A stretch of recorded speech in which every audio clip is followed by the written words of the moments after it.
ನಮಸ್ತೆ ಎಲ್ರಿಗೂ. ನಿಮ್ಮಲ್ಲಿ ಸುಮಾರು ಜನ ಕಮೆಂಟ್ಸಲ್ಲಿ ನಂಗೆ ಕೇಳ್ತಾ ಇರ್ತೀರಾ, ಎಲ್ಲ ಕೆಲಸ ಮನೇಲಿ ನೀವೇ ಮಾಡ್ತೀರಾ, ಮನೇಲಿ ಹೆಲ್ಪರ್ಸ್ ಇರಲ್ವಾ, ಅಥವಾ ನೀವೇ ಎಲ್ಲ ಮಾಡ್ಕೊಳ್ತೀರಾ, ಇಬ್ಬರು ಮಕ್ಕಳನ್ನ ಇಟ್ಕೊಂಡು ಹೇಗೆ ಮ್ಯಾನೇಜ್ ಮಾಡ್ತೀರಾ, ಕಷ್ಟ ಆಗಲ್ವಾ ಅಂತೆಲ್ಲ ಕೇಳ್ತಿರ್ತೀರ ಅಲ್ವಾ.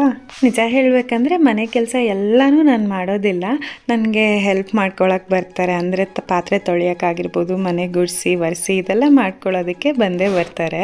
ಅದಲ್ಲದೆ ಇನ್ನೂ ಸುಮಾರು ಮನೆ ಇದ್ದೇ ಇರುತ್ತೆ ಅಲ್ವಾ. ಲೈಕ್ ನೋಡಿ, ಈ ಥರ ಗ್ಲಾಸ್ ಒರೆಸೋದಾಗಿರ್ಬೋದು, ಟಿ ವಿ ಕ್ಲೀನ್ ಮಾಡ್ಕೊಳ್ಳೋದಾಗಿರ್ಬೋದು, ಸಣ್ಣ ಪುಟ್ಟ ಅಂತೂ ಇದ್ದೇ ಇರುತ್ತೆ. ಎಲ್ಲದನ್ನೂ ಬೇರೆಯವ್ರ ಮೇಲೆ ಡಿಪೆಂಡ್ ಮಾಡೋದಕ್ಕಾಗೋದಿಲ್ಲ. ನಮ್ಮನೆ ಅಂತಂದಮೇಲೆ ನಮ್ಮನೇಲಿ ಎಕ್ಸ್ಟ್ರಾ ಕೆಲಸಗಳೇನಿರುತ್ತೆ, ಎಲ್ಲಿ ನೀಟಾಗಿಟ್ಟರೆ ಹೇಗೆ ಕಾಣುತ್ತೆ ಅನ್ನೋದು ಬೇರೆಯವರೆಲ್ಲರಿಗಿಂತ ನಮಗೆ ಮಾತ್ರ ಚೆನ್ನಾಗಿ ಗೊತ್ತಿರುತ್ತೆ. ಹಾಗಾಗಿ ಮನೇನ ಎಷ್ಟು ಸ್ವಚ್ಛವಾಗಿ ಇಡೋಕ್ಕೆ ಸಾಧ್ಯನೋ ಅಷ್ಟು ಇಡೋದಕ್ಕೆ ಪ್ರಯತ್ನ ಮಾಡ್ತೀನಿ. ಆದರೂ ಕೆಲವು ಸಲ ಮಕ್ಕಳಿರೋ ಮನೆ ಅಲ್ವಾ, ಹಾಗಾಗಿ ಅಲ್ಲಿ ಇಲ್ಲಿ ಆಟ ಸಾಮಾನು ಗಲೀಜು ಆಗ್ತಾನೆ ಇರುತ್ತೆ. ಆದಷ್ಟು ಕ್ಲೀನಾಗಿ ಇಟ್ಕೊಳ್ಳೋಕೆ ಟ್ರೈ ಮಾಡ್ತೀನಿ.